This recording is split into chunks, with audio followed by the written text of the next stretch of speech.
Seigneur, pour ta fidélité. Eh bien, je vais te demander de placer ta main droite sur ton cœur, s'il te plaît. Ta main droite sur ton cœur, s'il te plaît, et je vais prier. Quel que soit l'endroit où tu te trouves, s'il te plaît, place ta main droite sur ton cœur. Père, au nom suprême de Jésus, que ton nom soit béni, que ton nom soit exalté, que la gloire et l'honneur te soient rendus, car tu es un Dieu fidèle. Merci pour la démonstration de ta haute fidélité. Je veux te rendre grâce pour avoir conduit mes pas jusqu'en ce jour éternel. Merci pour cette belle œuvre, merci pour nos vies que tu as sauvées par le précieux sang de ton Fils. Merci de nous avoir prédestinés et mis à part pour servir à tes desseins. À cette étape de notre marche, au nom suprême de Jésus, je viens donc te recommander le corps de Christ et prier au Père que pendant que la parole sera diffusée, sortira de ma bouche venant de ton trône, que chaque personne ait la capacité d'entendre et de comprendre. Que la parole, comme de coutume, brise les joues, ôte le fardeau, délivre ton peuple par ta puissance extraordinaire. Communique des grâces, communique des dons, au nom suprême de Jésus. Donne-nous de passer à un autre niveau. Je déclare dans le nom puissant de Jésus que toute personne qui écoute cette parole ne mourra pas avant son heure. Au nom suprême de Jésus, je déclare que ta vie ne sera pas improductive. Je déclare que tu ne passeras pas à côté de ce que le ciel t'a réservé. Tu vivras la plénitude de ce que Dieu a arrêté pour toi. Au nom suprême de Jésus, qu'il en soit ainsi à ton égard. Au nom suprême de Jésus, j'ai prié. Quelqu'un dise encore Amen 3 fois. Amen, Amen, Amen. Et moi j'ai dit Seigneur, merci pour la grâce sur ma vie. Merci pour l'onction. Merci pour la capacité d'enseigner, de prêcher, de prophétiser, de communiquer des grâces. Merci pour le Saint-Esprit qui fait de belles choses au milieu de nous, qui fait de belles choses par le canal de la voix, qui est entendu sur les quatre coins du monde. Au nom suprême de Jésus, quelqu'un dit encore Amen 3 fois. Amen, Amen, Amen. Tu peux t'asseoir dans le plein du Seigneur, acclamer le Seigneur, oui. Acclame le Seigneur, oui, acclame-le bien. Amen. Gloire à l'agneau. Amen. Amen. Gloire à Jésus. Amen, amen, amen. Gloire à l'agneau. C'est un beau jour, n'est-ce pas? Eh bien, alors je voudrais... Vous savez, un jour Dieu m'a dit, je ne t'ai pas appelé à prêcher la parole, je t'ai appelé à la vivre. Donc la connaissance que nous avons ne nous est pas utile tant que nous ne l'avons pas pratiquée. C'est la mise en pratique de la connaissance, de la vérité qui nous distingue dans notre génération. Vous voulez avoir une vie productive, il faut découvrir la vérité, mais surtout appliquer la vérité que vous avez découverte. Elle permettra à votre vie, justement, de refléter l'authenticité de ce que vous êtes en lui. C'est vraiment fondamental. Vraiment, vraiment important. On va lire un texte, Jean 1, verset 12 à 14. Il est écrit à tous ceux qui l'ont reçu, à ceux qui croient en son nom, elle a donné le pouvoir de devenir enfants de Dieu, lesquels sont nés, non du sang, de la volonté de la chair, de la volonté de l'homme, mais de Dieu. Et la parole a été faite chair, et elle a habité parmi nous pleine de grâce et de vérité. Nous avons contemplé sa gloire comme une gloire, comme la gloire du Fils unique venu du Père. Né pour vaincre. Dis à ton voisin, je suis né pour vaincre. Tourne vers un autre voisin et dis, je le crois vraiment, je suis né pour vaincre. Amen. Eh bien, c'est important. Vous savez, je voudrais d'abord vous donner des conseils. Si vous voulez réussir votre vie, alors il faut accepter clairement que votre vie n'est pas au hasard. Le hasard n'existe pas. Vous n'êtes pas le fruit du hasard. Amen. Vous êtes la conséquence d'une orchestration divine. Une planification de Dieu en marche. Vous incarnez les projets du Très-Haut. Et ça, ce n'est pas par simple connaissance, il faut en avoir la révélation.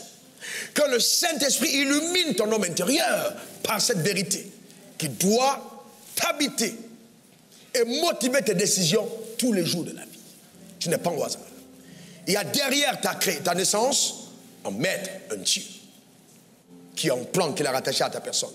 Il dit, vous êtes mon ouvrage, Éphésiens 2, verset 10, que j'ai recréé en Christ Jésus pour les bonnes œuvres que j'ai préparées d'avance afin que vous les pratiquiez. Donc, quelque part, notre nouvelle naissance est un projet de Dieu en marche.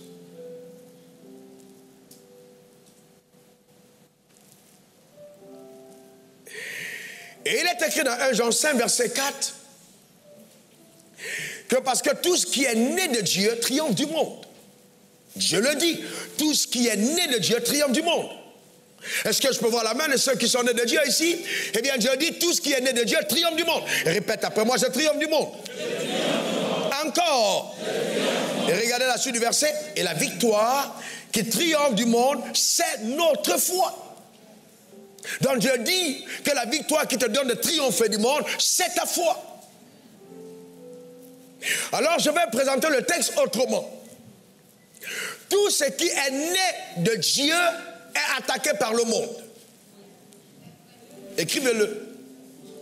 Tout ce qui est né de Dieu est attaqué par le monde.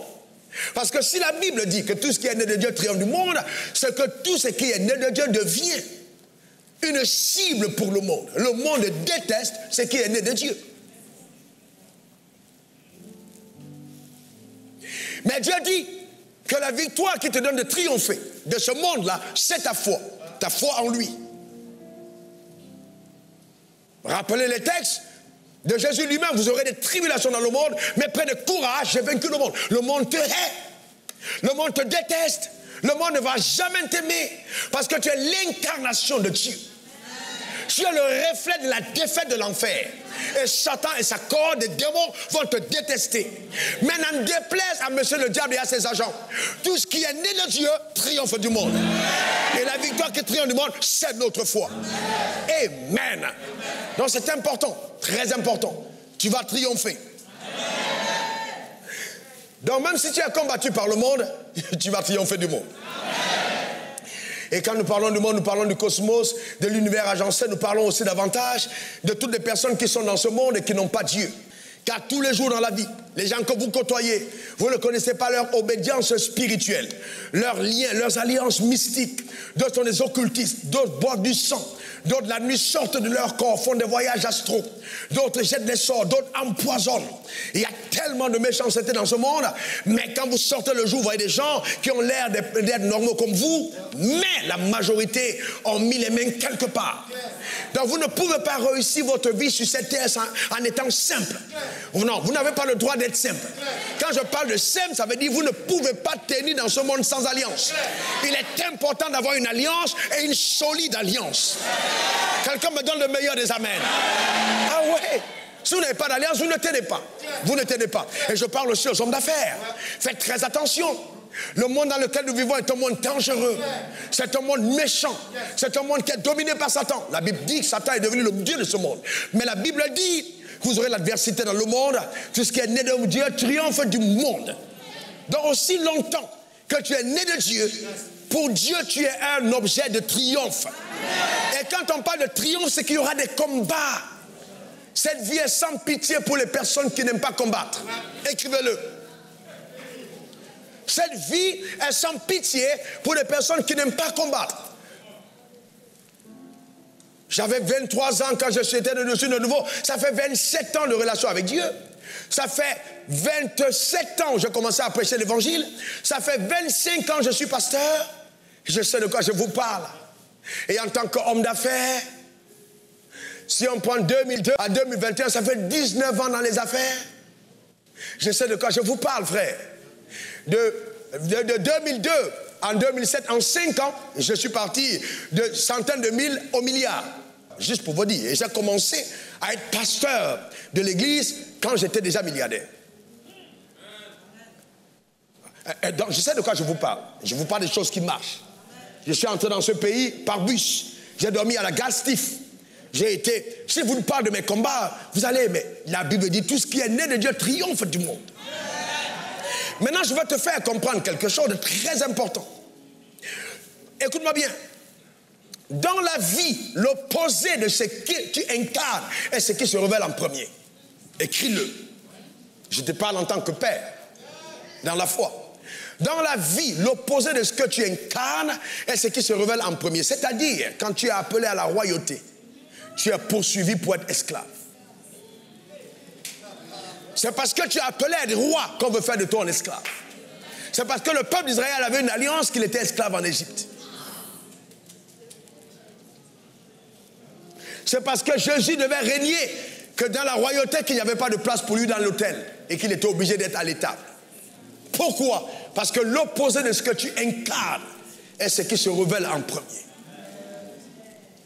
Donc la vie que nous menons sur terre a deux phases. La phase de l'opposé de ta vie et la phase de ta vie. Donc, Dieu dit que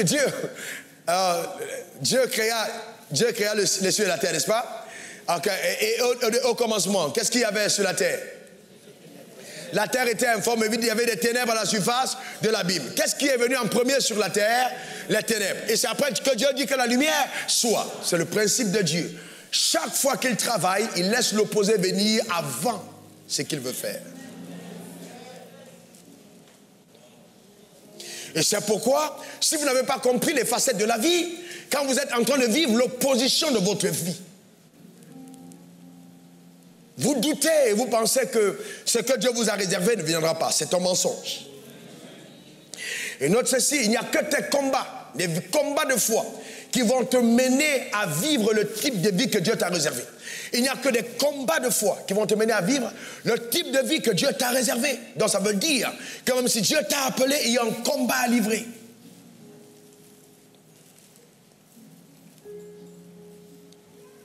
Il dit à ceux qui l'ont reçu, qui ont reçu quoi? La parole. À ceux qui croient en son nom, Dieu leur a donné le pouvoir de devenir enfants de Dieu. Donc, devenir enfant de Dieu n'est pas simplement le choix d'une religion. Non. Ce n'est pas le changement d'une communauté. Non. Mais c'est l'adoption dans une glorieuse famille. Le fait d'être devenu le fils du Très-Haut. Et la Bible dit, cela n'est possible que si tu as reçu le pouvoir. Quelqu'un dise pouvoir. Quelqu'un dise encore pouvoir. Eh bien, notez-le, un enfant de Dieu n'est pas simple. Alors ta manière de dire amen m'embête. La Bible dit, suivez ce que la Bible dit. La Bible dit, ceux qui sont nés de nouveau, ils soufflent comme le vent. On entend le bruit, on essaie d'où il vient, d'où il va. Frère, si on te compare au vent, est-ce que tu es simple? Je vous pose une question. Vous avez déjà vu la Kalachnikov? Vous avez déjà entendu parler de la bombe atomique? Vous avez déjà vu les chars? Est-ce que vous savez que toutes ces armes ne peuvent rien contre le vent? Et qu'aucun fusil ne peut tuer le vent? Aucune bombe ne peut terrasser le vent. Aucun truc ne peut terrasser. Ça veut dire qu'en fait, Dieu... Oh, quelqu'un a bien compris. Donc, dans le monde spirituel, Dieu dit, tu es un vent. Donc, si quelqu'un veut tirer sur le vent, il perd son temps. On entend les dégâts, on entend le bruit, mais on ne te voit pas. Écoute-moi bien, je viens décréter, déclarer, établir ton invisibilité par tes adversaires. Les personnes qui veulent te terrasser ne te verront même pas. Car la main de Dieu est sur ta vie et Dieu t'a changé en vent au nom suprême de Jésus. Donne-moi 3 bons amen. C'est cela ton partage et ta pleine portion. C'est ton partage et ta pleine portion. Vous voyez? Donc c'est très important, qu'importe les situations du passé, qu'importe les échecs que tu as suivis, note-le, la Bible dit à ceux qui l'ont reçu, à ceux qui croient en son nom, Dieu leur a donné le pouvoir. Donc ils ont pouvoir en toi. Et le pouvoir vient du mot grec isousia. Ils ont pouvoir en toi. Tu as la capacité de choisir et d'agir selon la vérité. Regarde-moi bien. Oui, je te regarde dans les yeux, je dis tu peux faire du bien. Non, ta manière de dire amen m'embête. Tu peux faire du bien. Tu as la capacité de choisir et d'agir selon la vérité. En d'autres termes, la puissance du péché est muselée dans tes membres. Et tu es capable de faire du bien. Il y a des gens qui pensent qu'ils ne peuvent pas faire du bien. Non, tu es conçu par le bien, pour le bien. Cette capacité est en toi. Dieu te l'a donnée par la nouvelle naissance. Cependant, voyez-vous, le salut n'est pas un échappatoire vis-à-vis des responsabilités qui nous sont assignées sous le soleil. Non. Le drame, c'est que beaucoup de croyants, entendant les mots pouvoir, les mots puissance, pensent que le salut est un échappatoire responsabilité sociétale. C'est pas vrai. Mais bien au contraire, une double responsabilité. Car Dieu dit, vous êtes la lumière du monde. On n'allume pas une lampe pour la mettre sous la table, mais sur la table afin qu'elle éclaire. Il dit que les hommes admirent et voient donc vos bonnes œuvres. Quelqu'un me donne le meilleur des amens. Vous savez, il faut qu'une femme qui ne croit pas au mariage te regarde vivre et dit je change d'avis. Parce que c'est possible de bien vivre son mariage. Qu'un homme qui ne croyait pas au fait d'avoir une femme se dise non, je change d'avis. Quand je vois cette sœur, je crois que se marier est une bonne chose. Que quelqu'un qui ne croyait pas en la corruption, en voyant ton leadership, au fait de ne pas être corrompu, dise en fait, je crois que c'est possible. Vous savez, c'est ce que Dieu veut qu'on devienne. J'ai un jeune fils, un fils plutôt pas jeune, mais fils, qui est un homme d'affaires, qui lui ne croyait pas qu'on peut faire les affaires sans micmaquer. Et donc quand il m'a rencontré, j'ai commencé à le coacher en privé. Je lui ai dit, on n'a pas besoin de faire du faux pour réussir. Il m'a entendu dire sur l'autel, on n'a pas besoin de faire du faux pour réussir. Et il ne croyait pas ce que je disais. Je dis, on a besoin d'être favorisé par Dieu pour réussir. Quelques années plus tard, Dieu l'a béni, Dieu l'a élevé. Dans le processus de croissance, il m'a dit, mon père, je ne savais pas. Quand tu disais ces choses, je ne croyais pas. Pourquoi? Parce que le monde nous a présenté notre facette. Mais nous, en tant qu'enfants de Dieu, nous sommes le prototype divin.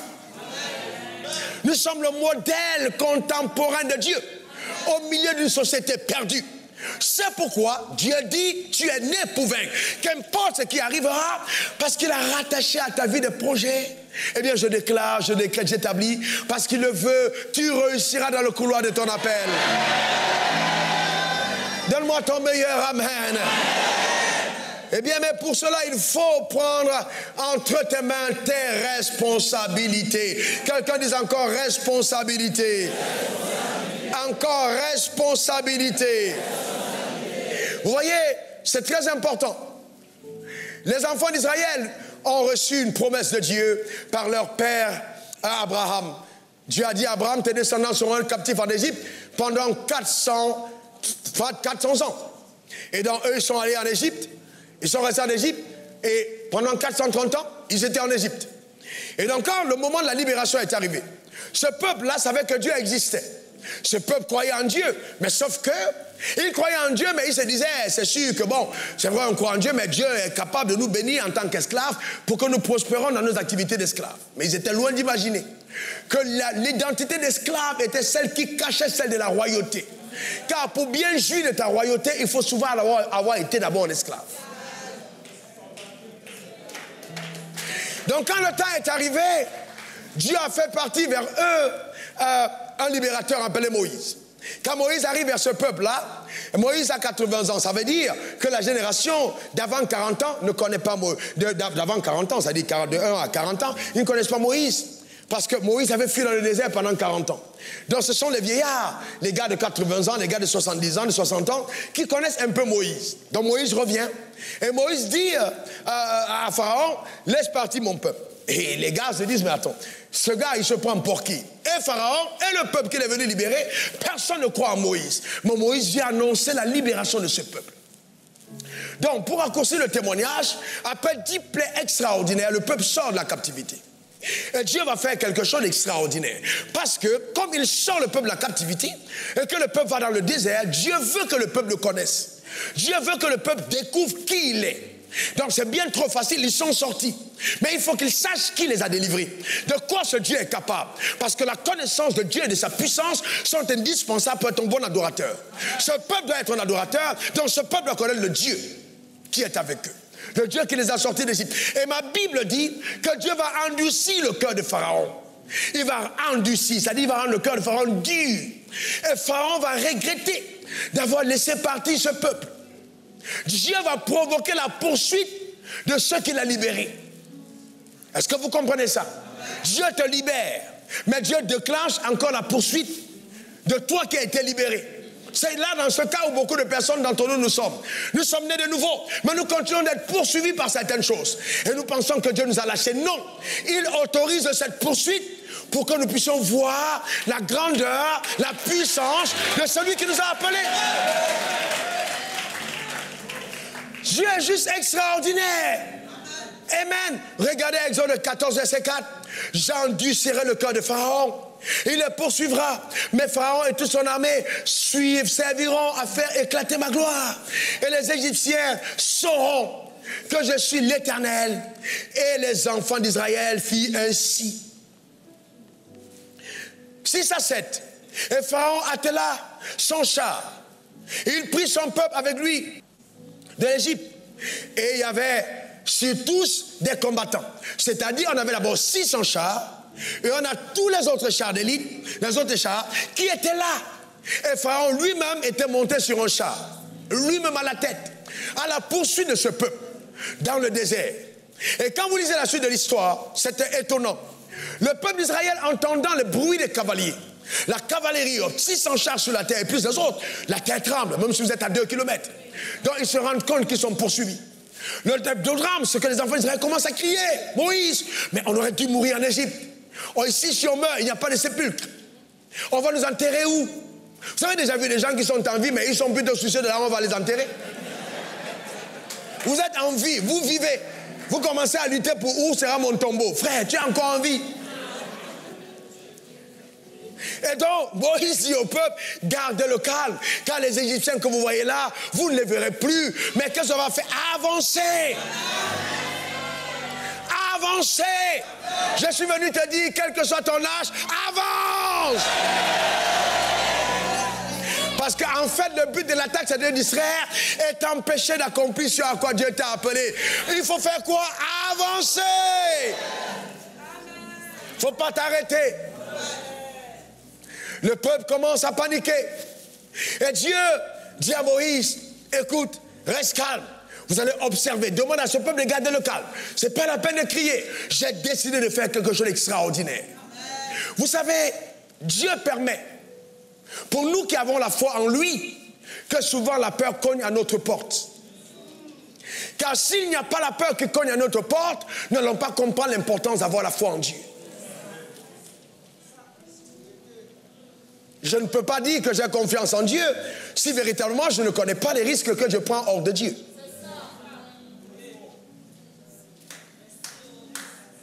Ce sont tous les risques que je prends hors de Dieu qui me donnent de me rapprocher de Dieu. En fin de cette année, il y a des noms qui sont inscrits sur la liste. Il y a des gens qu'on va manger en sorcellerie. Il y a des gens qu'on va bouffer. Mais je vous dis correctement, les sorciers ont déjà leur liste. Ils ont déjà dressé. D'autres sont là, ils vivent comme dans un poulailler. On dit, mangez-la, mangez-le. Mais vous ne pouvez pas imaginer le privilège qu'on a d'être enfant de Dieu. L'immunité qui est nôtre. Je déclare sur ta vie que ces hommes n'arriveront pas à te consommer. Donne-moi ton meilleur amen. Parce que c'est ça en fait, voyez-vous. Donc, le peuple va paniquer. Dieu dit à Moïse que ces gars restent calmes, je vais faire montrer ma gloire. Amen. Dieu avance, le peuple a peur, le peuple panique. Ils entendent des bruits, ils se rapprochent. Je redéplace l'ange qui met derrière. Il crée une colonne de feu, devant c'est éclairé, derrière c'est ténébreux. Et il est là, il y a donc une petite distance entre les deux. Mais il n'arrive jamais à les atteindre. Pourquoi Dieu permet ce rapprochement de l'ennemi vis-à-vis de son peuple? Parce que si l'ennemi ne vous poursuit pas souvent, vous ne comprenez pas l'importance de toujours prier. Vous ne comprenez pas l'importance de toujours prier. Vous allez vous rendre compte que votre vie de prière aura tendance à baisser. Quand vous êtes dans le succès, quand toutes les choses marchent, les gens ont tendance à oublier Dieu. Mais c'est quand les problèmes arrivent que la majorité se rappelle qu'il faut que je jeûne, il faut que je prie. Donc Dieu utilise souvent Satan comme étant celui qui sonne la cloche pour ton heure de prière. Le clocher de tes temps de prière.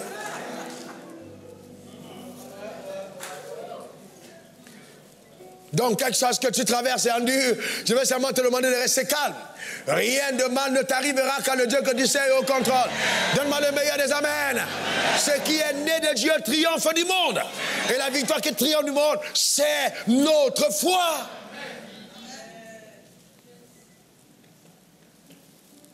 Le peuple avance. Le peuple avance. Et à la dernière minute, Dieu dit à Moïse, écoute Moïse, qu'est-ce que tu as dans ta main là?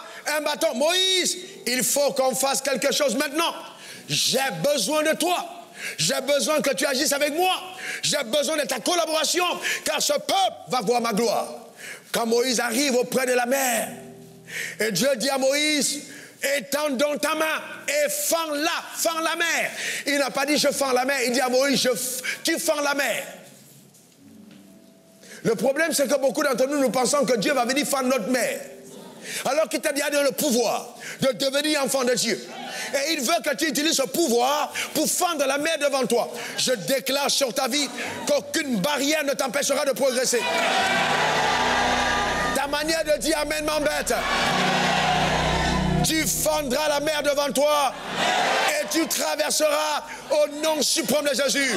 Dis encore amen.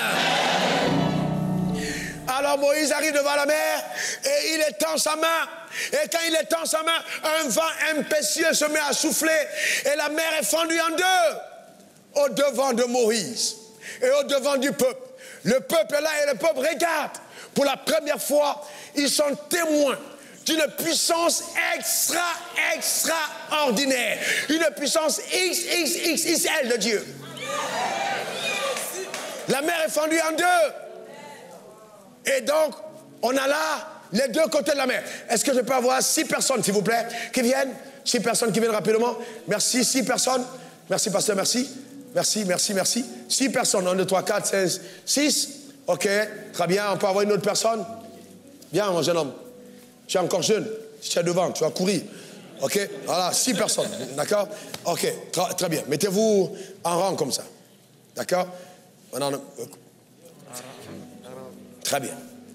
Non, comme ça, OK. Tu es là?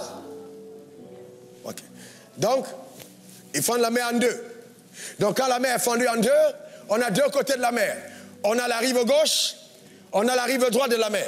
La mer est fendue en deux, à terre, c'est le sec. Mais à côté, on voit la mer. Ici, on voit la mer. Et subitement, on voit la terre. Alors, on parle de la mer, on ne parle pas de la lagune, on ne parle pas du lac. Donc, c'est-à-dire que quand il passe, la dimension, c'est comme des étages au-dessus. Est-ce que quelqu'un comprend? Mais entre-temps, avant d'entrer dans la mer, ils sont pourchassés, ils ont toujours peur. Mais Dieu dit, gardez le calme. Dans la peur dans les tripes et la confiance en Dieu, par le leadership de Moïse, les gars vont poser le premier pas dans la mer. Et ils avancent. La femme est avec son enfant. Mari et femme. Les fiancés qui vont se marier peut-être la semaine prochaine. Ils sont ensemble. Est-ce que quelqu'un comprend ça? Quand vous voyez les gens qui...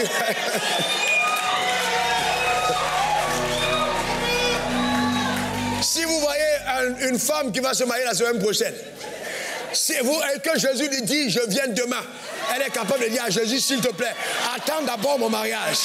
Attends mon mariage, je ne veux pas que tu viennes maintenant. C'est pour ça que Jésus ne va pas avertir. Parce que s'il avertit, les sœurs vont le bloquer dans la prière. Tu ne peux pas venir maintenant avant mon mariage. Tu ne viendras pas maintenant, Seigneur. Et quand les femmes entrent dans des émotions d'intercession, Seigneur, pourquoi tu me fais ça? Les sœurs se marient, il faut attendre aussi, je me marie, Seigneur. Voilà, non. On a un agenda. Seigneur, laisse-moi d'abord me marier. Donc voilà, c'est ce genre de sœurs qui vont entrer dans la mer. Il faut voir la discussion maintenant entre Élisabeth et Josué. Pour entrer dans la mer. D'autres disent non. Là, c'est comme on nous amène là. Est-ce que tu es sûr que ce là-dedans va se marier à la fin? Mais entre-temps, il n'y a pas de choix. Parce que ce qui oblige à traverser la mer Rouge, ce sont les gars qui sont derrière. Donc, écoute-moi bien. Non, écoute-moi très bien. Il y a des moments où Dieu met le diable derrière toi. Donc, c'est-à-dire, tu n'as plus le choix. Le diable est derrière. Et c'est parce que le diable est derrière que tu es obligé d'avancer. Je déclare sur ta vie que Satan te fera avancer. Ta manière de dire amen m'embête. J'ai dit Satan te fera avancer.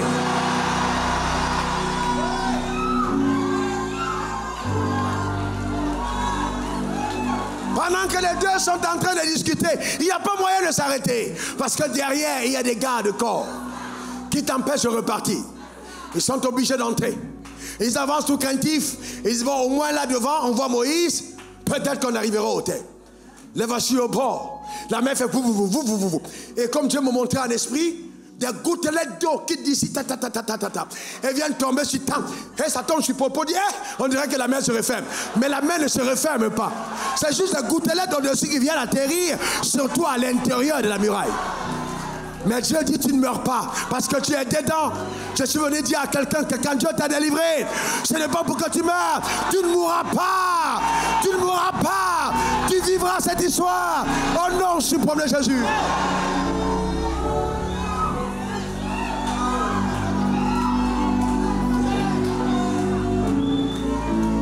Écoutez les deux tombes.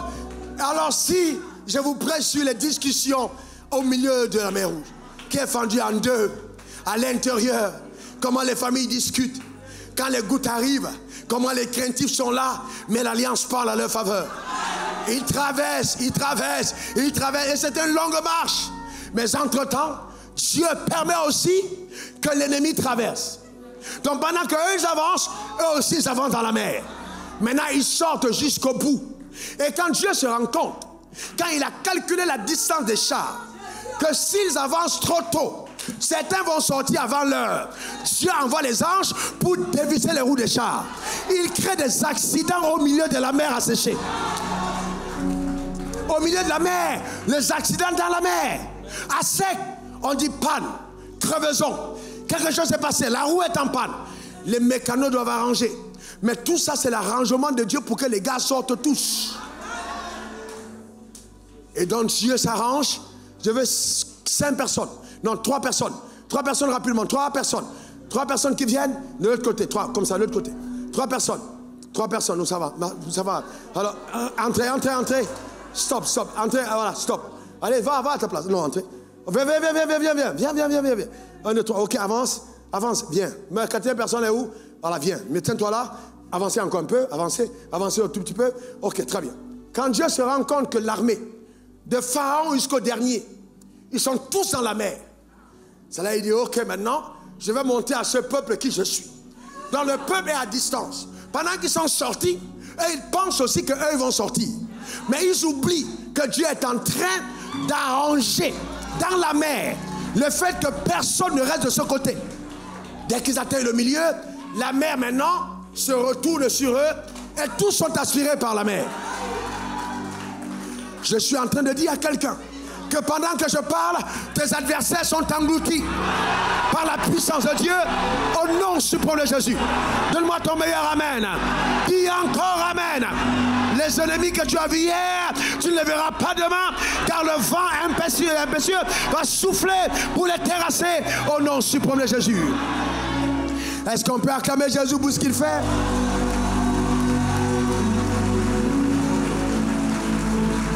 Amen. Dieu est extraordinaire. C'est un grand Dieu. C'est un très grand Dieu. Donc, n'aie pas peur, frère. Nous alors, ne laisse pas la peur t'amener à douter des promesses de Dieu. Vous savez, pour ceux qui ont vu le schéma tout à l'heure, la mer s'est refermée. Quelqu'un dise refermée. Quelqu'un dise refermée. Je suis en train de dire à quelqu'un de ne pas avoir peur d'une porte qui était ouverte hier et qui s'est refermée aujourd'hui. Parce que souvent, quand elle se referme, tu ne sais pas sur quoi elle se ferme. Tu ne sais pas sur quoi elle se ferme. Parce que quand une porte se ferme, tu ne sais pas ce que ça engloutit.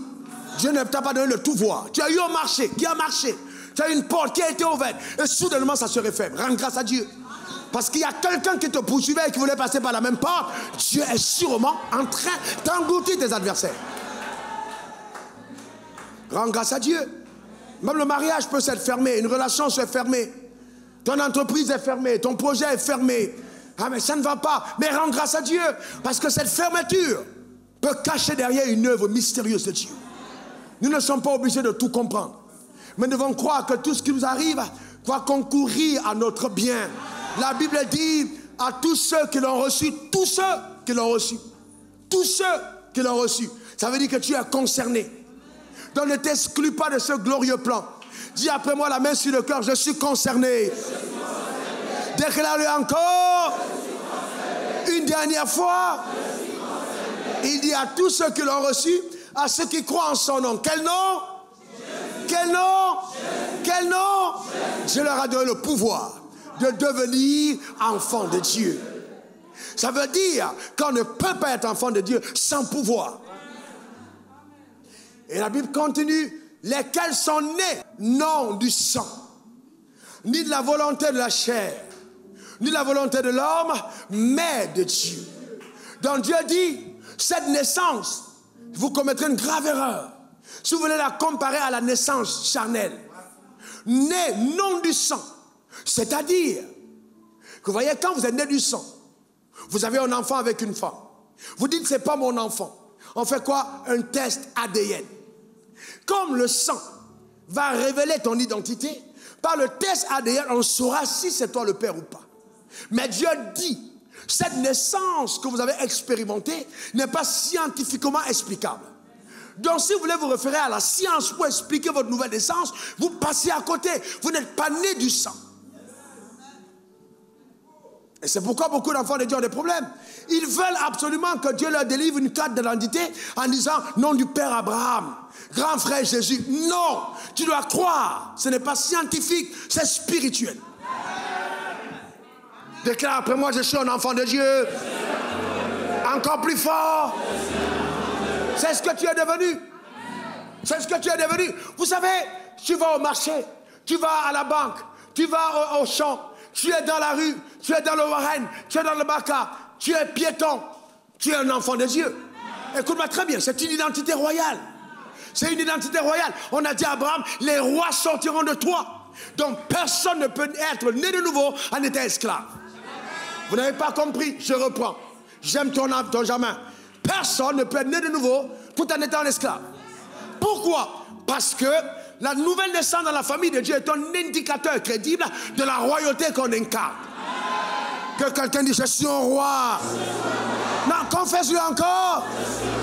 Une dernière fois. C'est vrai. Et c'est même trop vrai. Ah ben toi tu te dis, ouais, peut-être que c'est plus facile pour le blanc de dire je suis un roi que pour le noir. Premièrement, la royauté n'a pas de couleur. La royauté est spirituelle. Donc ce serait une insulte pour toi et pour Dieu de penser que tu ne peux pas réussir à cause de la couleur de la peau que tu as. Je dis, tu n'es pas né du sang. Donc il dit, on ne peut pas rattacher ta naissance à une ethnie, ta naissance à une tribu. Tu n'es pas noir simplement. Tu es d'abord enfant de Dieu. C'est vrai qu'on a des débats. Oui, les noirs, c'est... D'ailleurs, même dans la Bible, certaines personnes font des démonstrations sur lesquelles la noix, c'est la couleur de la royauté. On les démontre à partir de couches, etc. C'est vrai. C'est très vrai. Mais cependant, dans le monde spirituel aujourd'hui, la royauté n'est pas identifiable, c'est seulement une couleur. À partir du moment où je suis devenu enfant de Dieu, qui est mon père? Qui est mon père? Et comment on appelle Dieu? C'est le roi des rois. Il est roi de quoi? Il est roi de quoi? Est-ce qu'il est le roi des esclaves? Non. Donc quand tu dis, oh Jésus est le roi des rois, tu es en train de dire que Jésus est ton roi. Et que toi tu es roi. Donc la royauté c'est ton partage. On ne peut pas détacher la royauté de notre manière de faire. Tu n'es pas né du sang. Donc, frères et sœurs, c'est pourquoi tout ce que nous faisons au temple, les gens, oui, on est venu ici, on n'imagine pas que c'est en Afrique. Qui vous a dit que l'Afrique c'est la médiocrité? Le problème c'est que ce sont les films de Hollywood. On n'est pas à Hollywood ici, on est à Divinewood. On n'est pas à Hollywood. Donc, ni à Bollywood, ni à Nollywood, on est au Divinewood. Donc, on va montrer au monde une autre figure, un autre film, une autre réalité, la vérité au sujet des hommes. Nous sommes à Divinewood et l'excellence n'a pas de couleur. Donc en tant qu'être humain, je n'accepte pas être de la basse classe parce que je suis noir. Je dis non, ce n'est pas possible. Non, non, non, non, non, non, non. Non, et je refuse. Est-ce que quelqu'un comprend ça? Si quelqu'un est en Christ, il est une nouvelle créature. Les choses anciennes sont passées. Voici toutes choses sont devenues nouvelles. Et cela vient de qui? Cela vient de qui? De Dieu. Tu es né d'en haut, tu es né de Dieu. Tu as en toi l'ADN de Dieu. Je me lève le matin comme un Dieu. Je dors comme un Dieu. C'est pour ça, même avant de dormir, je m'assure que mes pyjamas sont repassés.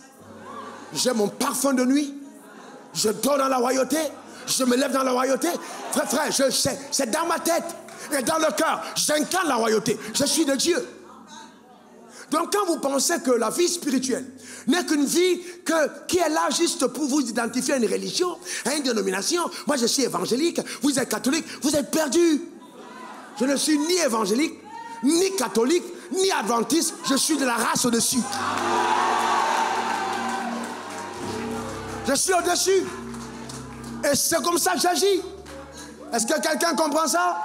Quand on a commencé les programmes, oui, on n'a jamais vu ça. Qui vous a dit que je suis venu sur terre pour faire les choses qu'on a vues?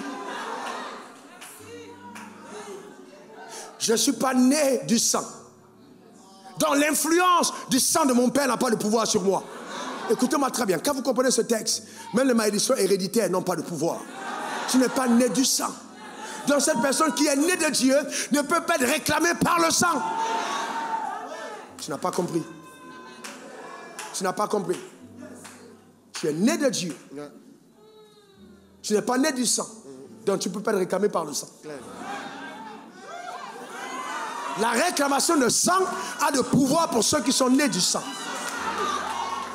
Mais toi, tu n'es pas né du sang pour que le sang te réclame. Celui que le sang devait réclamer est mort. Tu es une nouvelle personne. Donc le sang de tes pères ne peut pas te réclamer. Ton père est mort de cancer, tu ne mourras pas de cancer. Ton père était en échec, tu ne seras pas en échec. Quelqu'un me donne le meilleur des amens. Quelqu'un dise encore amen. En Afrique, le leadership a toujours été corrompu. Mais ça, tu n'es pas africain. Tu es divin. Tu agis différemment. Tu es venu faire mentir les concepts normaux. Tant que ça n'arrive pas, tu n'es pas un enfant de Dieu. Quelqu'un dise encore amen. Quelqu'un me dise encore amen. N'est pas né du sang. Ni de quoi?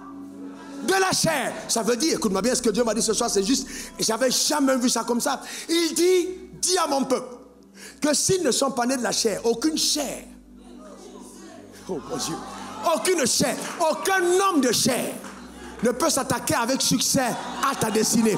Aucun homme de chair, impossible. Même s'il s'appelle Pharaon, il sera englouti.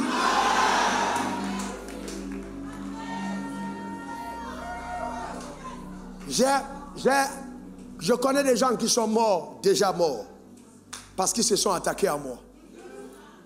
Tout à l'heure, quand le révérend avait été en train de prêcher, le drame de beaucoup de croyants, c'est que vous confondez l'émotion à la spiritualité. À un certain niveau de la vie spirituelle, les émotions se taisent. Tu t'attaques avec violence contre un saint de Dieu, tu rencontreras Dieu. Tu rencontreras Dieu sur ton chemin. Et tu verras la main de Dieu intervenir en ta défaveur. Celui qui creuse un piège contre toi, celui qui veut te voir mourir avant ton heure, je déclare sur ta vie, il mourra à ta place.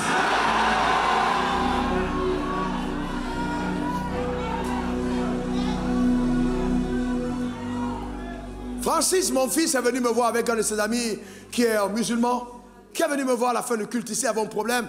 Il avait quelque chose, une bosse qui montait, on ne savait pas d'où ça venait, tous les hôpitaux, on ne voyait rien. Et ses affaires avaient chuté. Quand ils sont entrés dans mon bureau, et j'ai regardé le monsieur, tout de suite mes yeux spirituels se sont ouverts, le scanner, j'ai vu que là, c'était quelque chose de mystérieux. Je lui ai dit, c'est pas simple. Et est-ce que tu crois que Jésus peut guérir? Il m'a dit oui. Ok. J'ai pris l'huile d'encens, j'ai posé sur son dos. Je lui ai dit, j'ai prié, j'ai dit maintenant je maudis cette attaque, cette morsure. Au nom suprême de Jésus, je déclare que quiconque a voulu te faire mourir, cette personne prend ta place maintenant. Le lendemain, aux environs de 14 h, son oncle l'a appelé. Son oncle a appelé pour dire, c'est moi qui suis derrière. Avant 17 h, l'oncle est mort. Ce n'est pas une affaire authentique, l'oncle est mort. Moins de 2 semaines plus tard, il payait son billet d'avion pour aller faire ses affaires. Alors que tout était tombé. Il y a des échecs qui sont sataniques. Ah ouais. Il est reparti. Il est reparti en voyage. Tout a redécollé. Pourquoi? Parce que dans le monde spirituel, quelqu'un était en train d'anéantir ses affaires. Je lève ma main vers le ciel et je prends le ciel à témoin. Je déclare, établi sur ta vie, que quiconque a essayé d'obstruer ton mariage, quiconque s'est attaqué à ses affaires, quiconque s'attaque à sa carrière, quiconque s'attaque à ta destinée, j'envoie contre lui le jugement divin au nom suprême de Jésus. Je déclare et établis que cela n'arrivera pas dans ta vie, mais cette personne mourra à ta place. Donne-moi 3 bons amen. Vas-y, c'est ton partage. Une autre fois, j'ai fait une affaire avec des gens. Et après avoir eu l'argent de la transaction, les gens se rendant compte que l'affaire est en train de prospérer. Ici en Côte d'Ivoire, s'attaquent à moi, vont au tribunal. Là encore, ça va. Je gagne en première instance. Je gagne en deuxième instance. Et les gens se disent, ok, on va aller à un autre territoire. On va maintenant entrer dans le monde mystique. Apparemment, ils comptaient sur leur Dieu. Ils ne connaissaient pas le mien. Je suis arrivé au Cameroun, à un hôtel, et donc dès que je suis entré dans la chambre, la puissance de Satan a frappé mes genoux. J'ai commencé à m'affaiblir. Je savais que j'étais en train de partir. Mais à l'intérieur de moi, je savais que celui qui est à moi est plus fort que celui qui est dans le monde. Je ne pouvais téléphoner à personne. Je devais reprendre confiance. J'ai commencé à rikanda kakaroko sete. Frère, vous êtes levé un matin, vous parlez baolé et vous parlez français. Soudainement, quelque chose tombe sur vous comme ça, rinda kata. Vous pensez que c'est simple? C'est pas simple. Ce n'est pas simple. Randoko mandaka orokote bekele takarandoko shata. Rindoko taribosa reboria kata. J'ai commencé à parler en langue. J'ai parlé en langue 5 minutes. J'ai parlé en langue 10 minutes. La puissance de Dieu revenait dans l'intérieur de moi. J'ai parlé en langue. J'étais affaibli. Je savais que j'étais à un pas de la mort. Soudainement, avec 15-20 minutes, mes yeux se sont ouverts. Et j'ai vu une tombe. J'ai vu un cercueil. J'ai vu une tête comme l'agneau ou bélier. Et j'ai vu mon nom écrit en bas de la tête. Donc Dieu me disait, voilà le rituel qui a été fait. C'est pour ta mort. Et donc ils attendaient ma mort. Je continue de parler en langue. L'image était claire. Je vois le cercueil était d'un marron brun. Je commençais à parler en langue. Je regardais. Je parlais en langue. Mais si se trouvait dans la tombe, on a placé le cercueil. On attendait que je meure. Là-bas, quand l'énergie est remontée, j'entends une voix qui passe sur mon oreille. La voix me dit, retour à l'expéditeur. Je suis en train de vous dire, vous ne pouvez pas prétendre atteindre les objectifs de Dieu sans livrer des combats. Tu dois t'armer pour le combat. Cette nuit, Dieu va t'équiper pour livrer les combats de ta destinée et tu sortiras vainqueur. Donne-moi ton meilleur amen. Dis encore amen.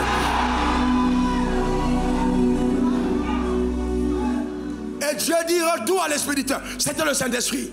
Et je me suis tenu, j'ai dit, maintenant je déclare que quiconque a creusé un piège contre moi, voulant me faire mourir, que cette personne prenne ma place dans cette tombe au nom suprême de Jésus. Dès que j'ai fait cette prière, la paix de Dieu est rentrée dans mon cœur. Le Saint-Esprit m'a dit, c'est fait. J'ai levé les mains, j'ai rendu grâce à Dieu. Quand je suis revenu, son avocat était un avocat chrétien. Je l'ai appelé, on s'est vu à Sokosé, je lui ai dit, la partie adverse est allée dans quelque chose de plus compliqué qu'eux. Ils auraient peut-être mieux fait de rester au tribunal. Mais aller là où ils sont partis, je voulais juste te dire que bientôt, quelqu'un dans ton camp va tomber. Je t'annonce la nouvelle. Et on s'est séparés. Ils pensaient que je rigolais. Moins de 2 semaines plus tard, la dame chef d'orchestre est partie à l'hôpital. Petit mal de tête, qui commençait à cogner dans la tête. Cogner. Elle s'assoit, le médecin dit attends. Quand le médecin revient, elle est partie. Elle est partie. Pourquoi? Parce que le filet de la mort l'avait retrouvé. Frères et sœurs, il y a des gens qu'il ne faut pas attaquer dans la vie. La Bible dit ne touche pas à mon oint. Cette nuit, écoute-moi bien. Hey, écoute-moi bien. Dieu m'a demandé de t'expliquer le rôle de l'imposition des mains. Quand je te pose la main sur la tête, ou alors chez toi tu poses la main sur la tête par injonction divine, tu es en train de t'identifier au corps. Donc ça veut dire que dès cet instant, tu es placé dans le corps. Et la Bible dit que personne ne pourra reposer à nouveau les fondements. L'imposition des mains fait partie des fondements de la vie avec Dieu. Donc quand je te mets les mains cette nuit, c'est juste pour dire que tout ce qui coule du corps depuis la tête. Qui est notre tête? Qui est notre tête? Que tu en fais partie. Et que quiconque réclame ta tête doit toucher ta tête. Tu n'as pas compris. Tu n'as pas compris. Je dis encore, quiconque, révérend Évé, réclame ta tête, doit toucher ta tête. Une fois que je te mets la main sur la tête, ce n'est plus ta tête. On ne parlera plus jamais de ta tête. On parlera d'une autre tête qui a pris ta tête. Donc quiconque veut toucher ta tête, doit toucher ta tête. Et ta tête c'est qui?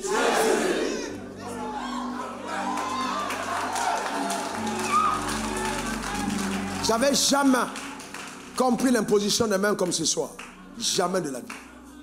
Quand Dieu m'a montré, même quand j'ai enseigné sur les fondements de la foi, sur les coups de base, ce n'est pas l'imposition des mains sans toucher ça. En fait, c'est le fait d'être greffé au corps. À partir de ce moment, quiconque met ta tête à prix doit être à même de prendre la tête de Jésus. Si c'est possible, alors tu mourras. Parce que tu n'as plus de tête. Quand je vais te mettre la main sur ta tête, c'est pour ôter ta tête, pour remettre sa tête. Pour que tu ailles dans la place qui est dans le corps. Tu n'es pas né du sang. Dis, je ne suis pas né du sang. Déclare-le encore. Ni de la chair. Aucune chair ne peut détruire ma vie. Car je suis né de Dieu.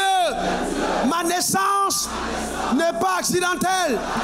Non, non et non.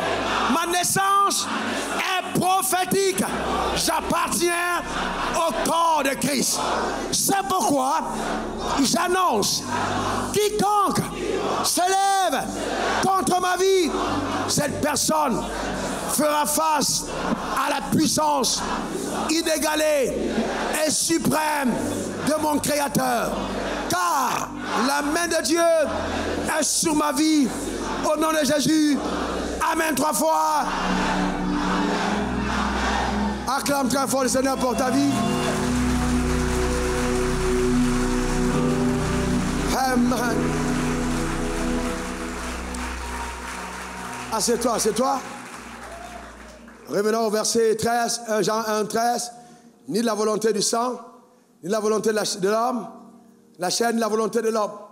Voyez-vous, frère, écoutez-moi bien. L'homme peut planifier, quand il a un enfant, de dire, il ira à Harvard, il ira à la Sorbonne, il fera l'université de Cocody, il sera temps. Mais ça, c'est le plan d'un homme. Et l'homme est limité dans ses plans. Parce que l'homme peut être riche en janvier et pauvre en décembre. Mais vous voyez, parce que l'homme ne connaît pas ce qui lui arrive de réservé demain.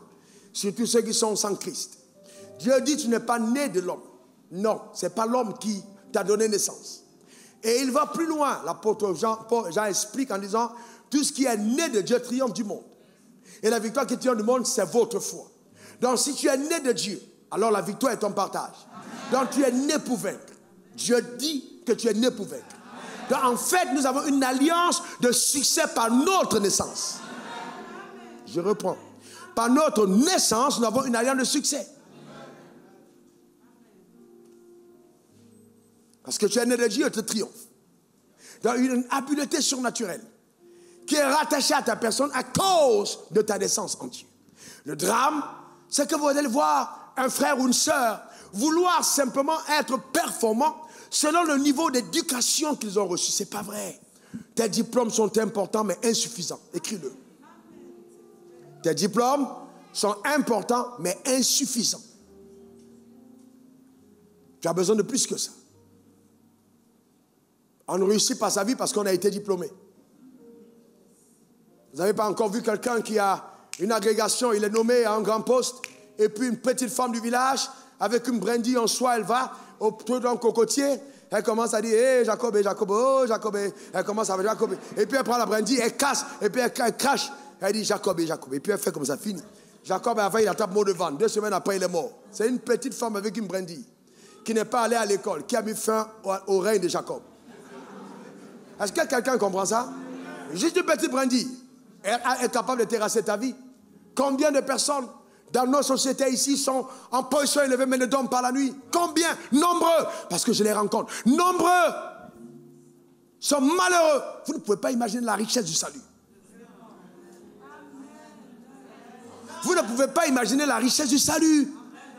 Et ces personnes sont malheureuses. Mais toi, tu as Christ. Il est venu te donner la paix. La paix, pas comme le monde la donne. La paix de Dieu qui surpasse toute intelligence. Personne ne peut l'acheter. L'angoisse dans l'âme. Le fait d'être torturé. Les familles déchirées. Vous ne pouvez pas imaginer. Dans les familles que vous voyez là, les grosses maisons, c'est qui se cache dedans. C'est infâme. C'est sale. C'est pourri. Le mari dort au nord, la femme est au sud. Les enfants sont à l'ouest et les tantes sont à l'est. Dans la maison, vous ne pouvez pas imaginer. Ce que Dieu nous donne, c'est incroyable. Tu n'es pas né de l'homme, mais tu es né de Dieu. Pour vivre le règne de Dieu dans ta vie. Et Dieu dit, vous régnerez dans la vie par Jésus-Christ lui seul, qui a pris ta place. Personne ne pourra le stopper. Quelqu'un dit, je suis né pour vaincre. Encore, je suis né pour vaincre. Par la grâce de Dieu, il m'a connecté. Il m'a connecté à Christ, dont je suis membre du corps. C'est pourquoi je déclare sur ma vie, qu'importe les batailles, les combats, l'adversité, je suis plus que vainqueur par celui qui m'a aimé.